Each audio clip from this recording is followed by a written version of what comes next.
How much I make as a nurse practitioner is actually insane. Some nurse practitioners are actually getting scammed by these jobs, but not me though. I have been scammed before.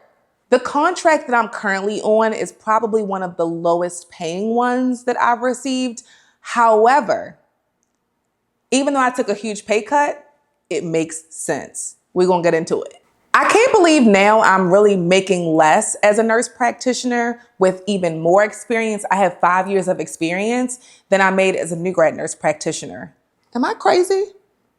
I'm gonna show you step by step and tell you how much money I made as a nurse practitioner and as a nurse, and everything in my journey, how much I paid to know that if it's really worth it for you to become a nurse and a nurse practitioner. Let's get into it and sip this tea.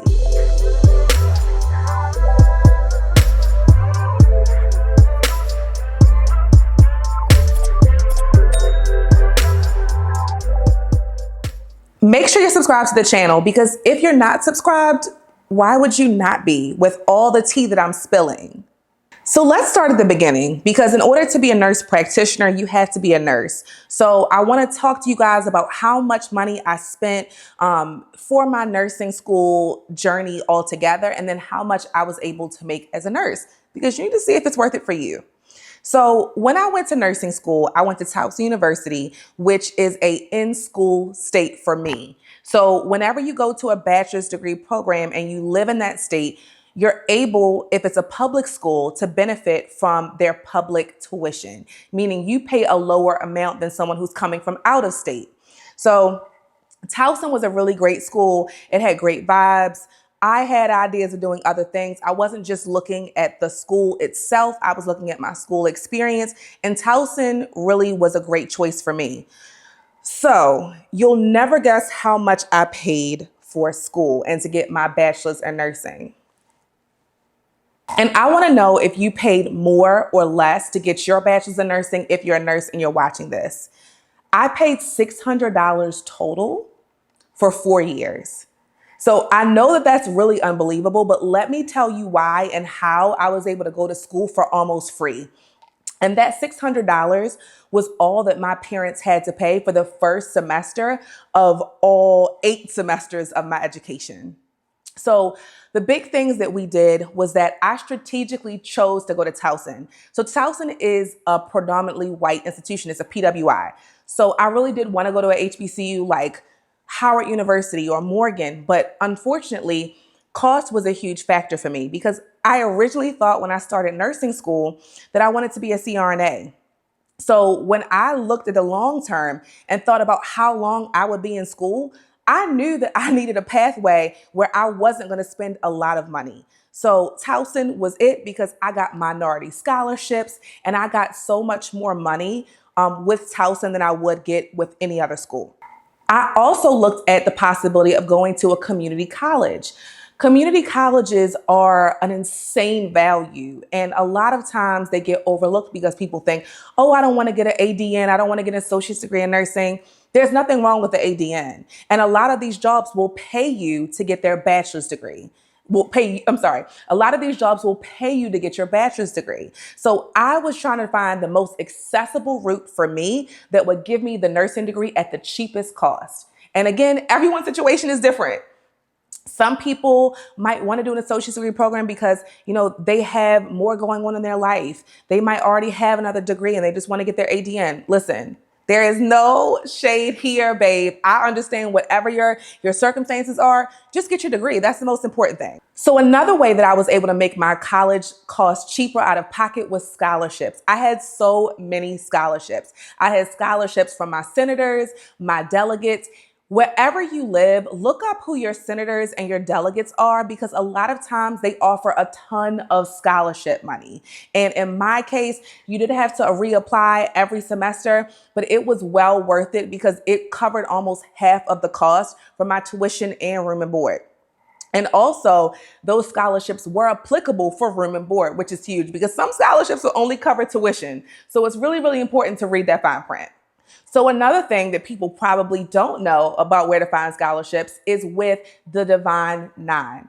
So Black sororities and fraternities like Delta Sigma Theta Alpha Kappa Alpha, Zeta Phi Beta, who I got my scholarship from. Shout out to the Tau Eta Zeta chapter. They have so much that they give in scholarships every single year. So look into chapters in your area and see if they offer scholarship money, because I got a lot, and I got even a book scholarship from them. So thank you so much, ladies, for your commitment to education. And then lastly, the hugest chunk of the amount of money that I would have to pay for room and board for school at Towson was taken out by being a resident assistant. So RAs get huge perks, but the biggest one is getting free housing and getting a free meal plan. Now you do have to apply, and at Towson it was a very, very strenuous interview process, but it took almost $6,000 or $7,000 per semester off of what I would have owed. So I definitely recommend, if you're living on campus and if you're doing a traditional bachelor's of science and nursing program, definitely apply to be a RA. So let's get into how much I made as a nurse. So for all of the roles that I worked, and I've worked a lot. I've done inpatient psychiatry. I've done crisis management, where we were going to people in the community who called a crisis line and they were in a crisis, and we admitted them into our inpatient unit. I've done so many things. I've also worked as a clinical research nurse. And most of these roles in Baltimore, Maryland, because again, location is key when you're looking at pay for nurses. So in most of these roles, I made around $30 per hour. And that was from 2013, when I graduated nursing school, until about 2017, until I became a nursing supervisor. When I became a nursing supervisor, my pay skyrocketed. When I was working inpatient and all these other roles, I did get to experience benefits like having weekend differential and night shift differential. But when I became a nursing supervisor, my pay went from like $35 an hour to $55 per hour. And that's not including night shift differential or weekend differential. It skyrocketed. And the only requirement for that position was for me to have a bachelor's degree.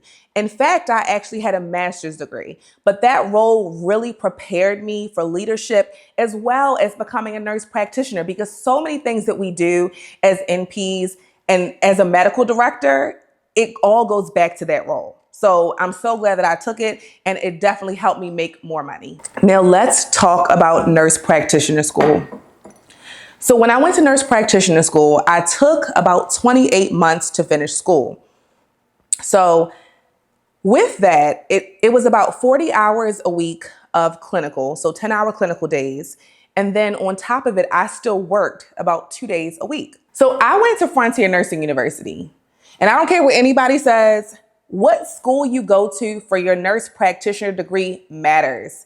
There's so much talk online right now about degree mills. I'm not gonna say the name of the schools because, baby, I don't wanna be sued.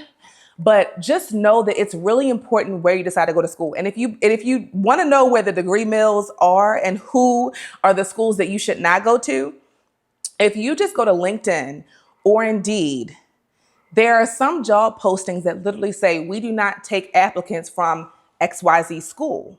So the rigor of the program really matters, because a lot of employers are noticing patterns that people are getting out and don't know how to practice. If you're watching this and you know who the degree mills are, or if you have had bad experiences as a nurse or nurse practitioner with certain schools, let's not get keep. Tell the girls in the comments, because y'all can't be sued, but I can, okay? So clinicals can be super expensive because a lot of people are coming into nurse practitioner programs. They don't understand that you have to build relationships in order to have school covered and not be charged for rotations with preceptors, because praying for preceptors can be very, very expensive. Okay. So I've heard anywhere from $10,000 to even $30,000 and $40,000 for people who are just paying to get their clinical rotations done.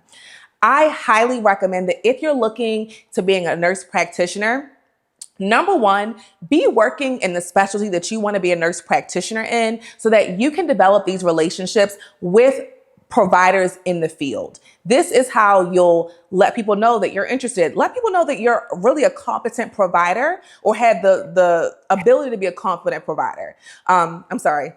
or let them know that you have the ability to be a competent provider because you're not already one yet.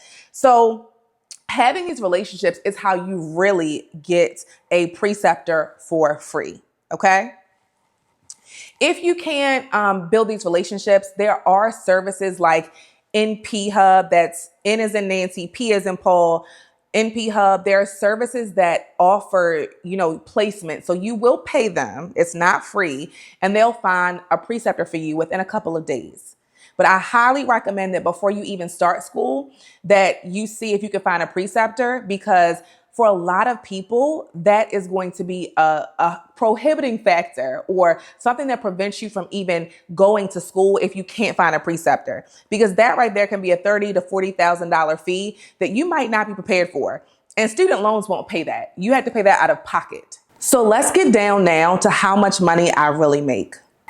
When I first graduated, it was really hard to find a full-time 40-hour-a-week job. So what I ended up doing was taking 2 part-time jobs. So 2 jobs that gave me 20 hours a week that were both super flexible, that I could pick my own hours from, that I didn't have to really go back and forth. I didn't have to take PTO.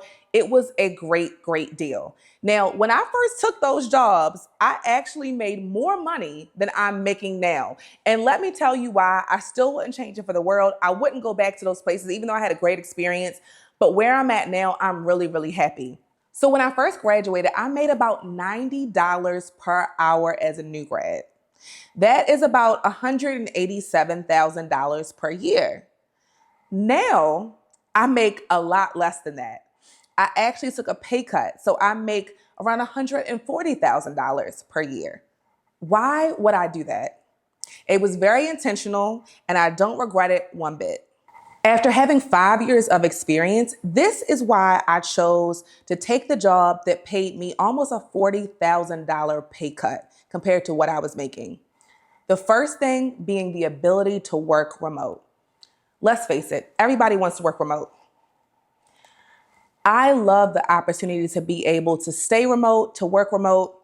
And the problem was that if I would have continued to make that kind of money or even stay at one of those positions, I would have been required to come in. I would not have been able to stay remote. So being able to work remote 100% of the time made a huge difference in what I decided to try to do. The second thing was that I really wanted to be able to have more time with my patients. So at the new role that I'm in, I'm able to have a lot longer with my patients. I have 90-minute initial visits. It's so key that if you decide to take a role where you're going to be, working and doing 30-minute initial visits, that you are a strong provider and you can handle it. It can be really hard to try to get a whole history on a patient and squeeze their life experiences into 30 minutes. It's hard. It's hard as hell. And I'm kind of curious for the people who are nurse practitioners and watching this, how long do you guys get or need for initial visits if you're a psych NP?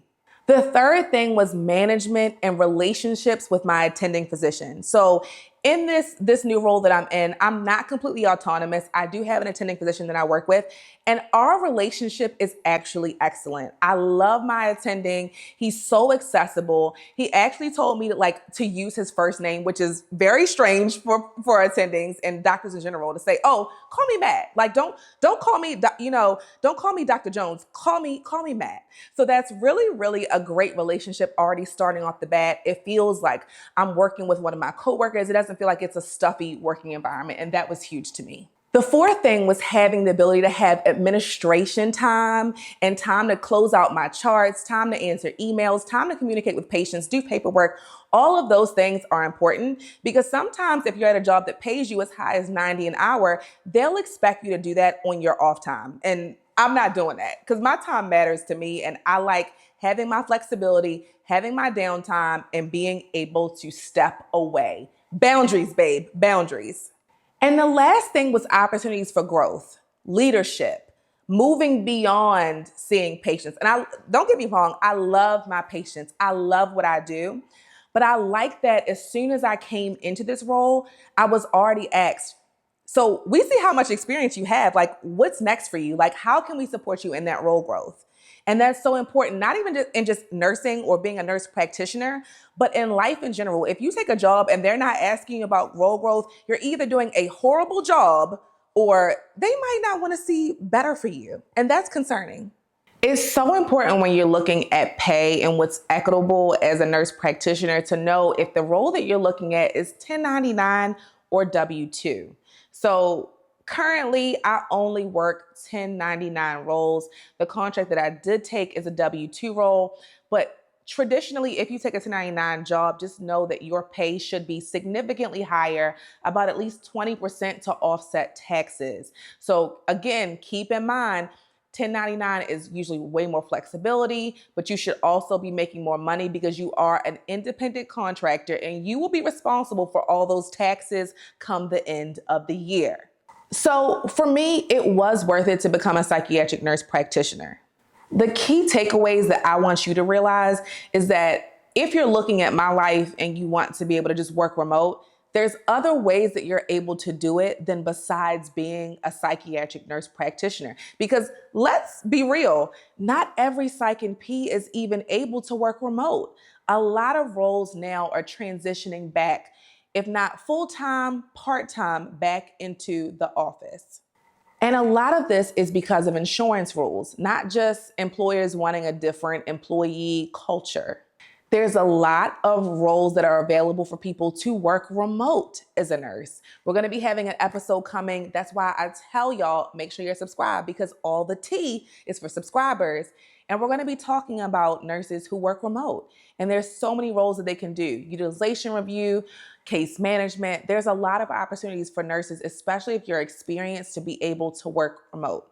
So as always, before you choose any type of job as a nurse or anywhere in life, you need to look at your own personal goals and see what you might need to achieve them. It might not be a specific route, but whatever you do, make sure that the investment is going to be worth it. And I hope this video was able to help you decide if the juice is going to be worth the squeeze. If you want to go more in depth, I highly encourage you to follow me on Insta.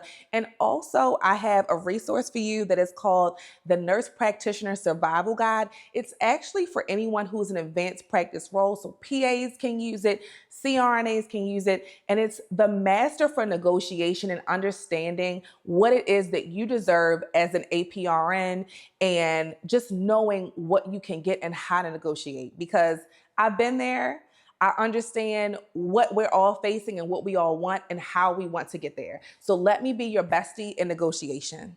If you're making more or less than me currently as a nurse practitioner, drop it in the chat because I'm kind of interested to see in where we all fall with salary. And I know that some people probably think I'm absolutely insane, but for me, the pay is the littlest part of what I'm concerned about. The most important things to me are my flexibility, my life, and how I'm able to really just go into a job and feel valued and feel welcome. That's the most important thing to me. So if you guys want more, make sure that you're following me on Insta. And then also I have the Advanced Practitioner Survival Guide that you can grab at the link in my bio on Instagram. It's a comprehensive guide to knowing how you should be paid, as well as how to negotiate with these employers. Because I know a lot of y'all struggle with having these conversations, and I'm never scared to talk about money. So until the next time, make sure you're subscribed. Make sure you like and comment below what you want to see next on the channel. Yours in negotiation. Bye.